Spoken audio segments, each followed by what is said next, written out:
Dr. Plantinga, I have two questions.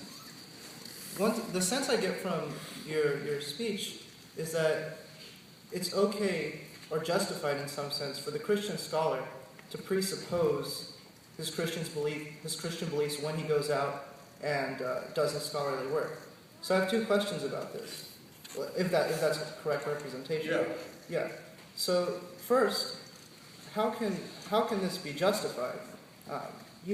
When you answer the potential thomist objector that some testimonies can provide stronger justification than other type of evidence, I think that's a good point. But is the whole Christian theory at that level? And my second question would be, insofar as the Christian presupposes his theory, does this make his theory unfalsifiable? Because if he's presupposing it as he does his whole work, then he's going to reinterpret, every scientific data according to his theory. Well, let's take the second question first.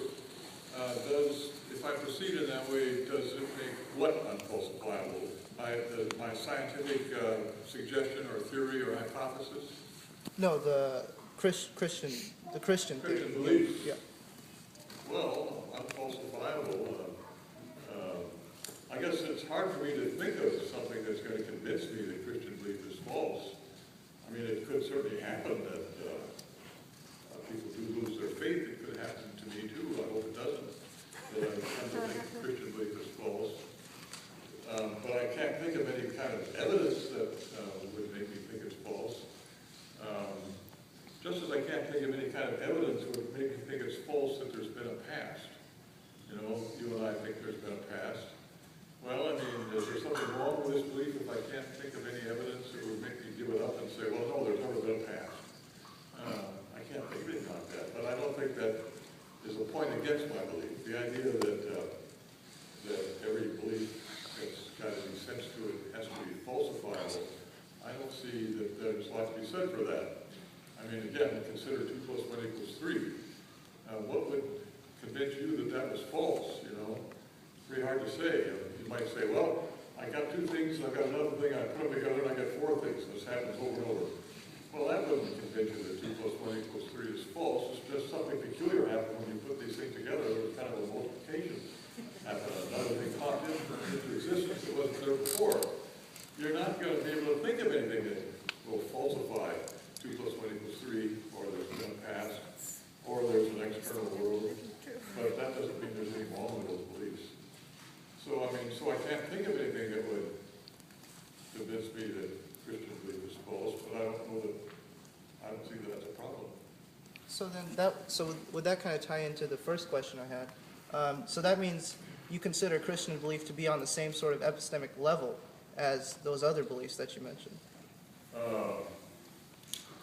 Well, I certainly consider it to be on the same epistemic level as many other beliefs I have. And when you speak of epistemic level, you mean something like degree of positive epistemic status, or something like, roughly speaking, how well you know the thing in question. Yeah. No, I guess I have to say I don't think I know it as well as I know that 2 + 1 = 3. And I think Christians are often subject to doubts. That's part of what's involved in our sinful human condition. Christians are often subject to doubts. So it might be that I wake up in the middle of the night and I think about this whole marvelous Christian story. The first being of the universe creates creatures who turn their backs on him, and then his response is this enormous response of love. And I can occasionally wake up in the middle of the night and wonder, is that really true? I mean, is this wonderful story really true? And then sometimes I have doubts like that. So I guess I wouldn't say that I know the great things of the gospel with as much positive epistemic status or as much certainty or something like that as some other things. But I do in fact believe them, and I do think that they are the most important things to know about the world and about oneself about one's life. So I think it's very important to look at the phenomena perspective, at least where we